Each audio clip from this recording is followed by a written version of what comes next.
ఇవాళ మనం ఇక్కడ తెలంగాణ రాష్ట్ర 4వ మహాసభలో ఉన్నాము.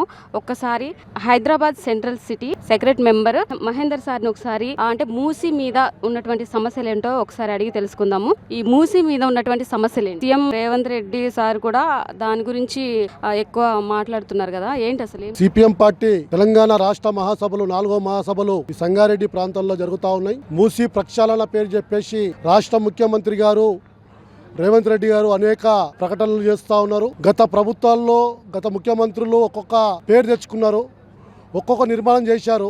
కాళేశ్వరం కేసీఆర్, అట్లాగే hitech city Chandrababu Naidu, airport, outer ring road Rajasekhar Reddy, అట్లాగే నాకు కూడా ఒక పేరు ఉండాలనే పద్ధతిలో ముఖ్యమంత్రి గారు రేవంత్ రెడ్డి గారు ఆలోచిస్తున్నట్టుగానే కనబడతా ఉంది. మూసీ ప్రక్షాళన జరగాలంటే ముందుగా డ్రైనేజ్ నుండి వచ్చే సివరేజ్ నుంచి వచ్చే వాటర్ని అరికట్టాలి.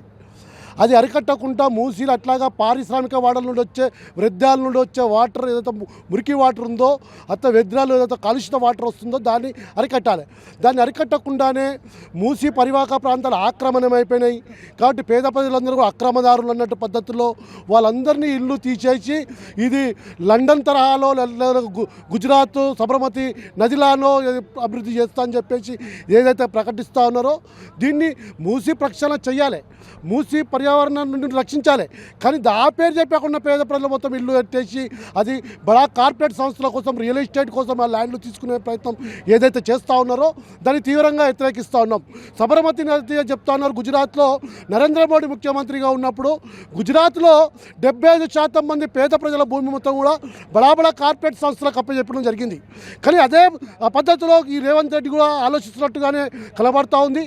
మేము మూసీ ప్రక్షాళన వ్యతిరేకించట్లేదు, మూసీ అభివృద్ధి జరగాలి, అట్లాగే మంచినీళ్ళు కూడా రావాలనేది మేము కూడా కోరుకుంటా ఉన్నాం.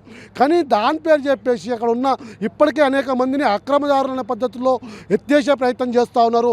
అట్లాగే హైదరాబాదు మూసీ పరివాహక ప్రాంతాలు ఎవరుంటారు? అట్టడుగు పేద ప్రజలు ఇల్లు హైదరాబాదు ప్రాంతాల్లో కొనుక్కోవాలంటే లక్షల్లో కోట్లలో పెట్టుబడి కావాలి. మూసీ పరివాహక ప్రాంతాల్లో తక్కువ రేటుకు వస్తుందనే పద్ధతిలో పేదలు, అట్టడుగు వర్గాలు, గ్రామీణ ప్రాంతాల్లో భూమి అమ్ముకొని హైదరాబాద్ పట్టణానికి వలస వచ్చిన వాళ్ళు కొనుక్కొని నివాసం ఇల్లు కట్టుకొని ఉంటున్నారు. అలాంటి పైన ఈ దమనకాండనే మేము భావిస్తూ ఉన్నాం. పేద ప్రజల మీద రాష్ట్ర ముఖ్యమంత్రి గారు రేవంత్ రెడ్డి గారు దమనకాండ సృష్టిస్తున్నాడు అనే పద్ధతిలో మేము భావిస్తూ ఉన్నాం. కాబట్టి ఇప్పటికైనా రేవంత్ రెడ్డి గారు ఏదైతే ప్రక్షాళన పేరు చెప్పినట్టున్నారో మస్టు పారిశ్రామిక వాడల నుంచి వచ్చే వ్యర్థాలను అరికట్టండి, అట్లాగే సివరేజ్ వ్యవస్థను బలపరచండి, మూసీ పరివాహక ప్రాంతాన్ని అభివృద్ధి చేయాలి. అట్లాగే ఏ ఒక్క పేదవాళ్ళ ఇల్లు తీయకుండా మూసీని అభివృద్ధి చేయడానికి వీలుంటుంది. కాబట్టి మేము అడుగుతా ఉన్నాం రాష్ట్ర ముఖ్యమంత్రి గారిని, సిపిఎం పార్టీ రాబోయే రోజుల్లో ఇప్పటికీ అనేక సందర్భాల్లో పోరాటం చేసి వాళ్ళ పక్షాన్ని నిలబడ్డం. రాబోయే రోజుల్లో సిపిఎం పార్టీ 4వ మహాసభ ఏదైతే కర్తవ్యం తీసుకోబోతుందో ఆ కర్తవ్యంలో భాగంగా రాబోయే రోజుల్లో ఈ మూసీ పరివాహక ప్రాంతాల ప్రజల కోసం అండగా ఉండి ఈ మూసీ ప్రక్షాళన కోసం కృషి చేస్తామని చెప్పి తెలియజేస్తాను. సార్, ఇప్పుడు మరి ఈ మూసీ మీద ఉన్నటువంటి సమస్యల గురించి ఇప్పుడు మీరు ఈ సభలో చర్చించబోతున్నారా? ఖచ్చితంగా ఈ మూసీ రిపోర్ట్లోనే పెట్టామండి. రాష్ట్ర రిపోర్టు మా కార్యదర్శి గారు ప్రవేశపెట్టిన రిపోర్ట్లోనే మూసీ ప్రక్షాళన పేరు చెప్పి పేద ప్రజలకు వ్యతిరేకంగా రాష్ట్ర ప్రభుత్వం ప్రవర్తిస్తుంది. కాబట్టి ఇది ఖచ్చితంగా చర్చిస్తున్నాం. రిపోర్ట్లో ఆల్రెడీ వచ్చింది. భవిష్యత్తు కర్తవ్యాన్ని ఏం చేయాలనేది కూడా ఈ మహాసభలో చర్చిస్తాం. Okay, thank you sir.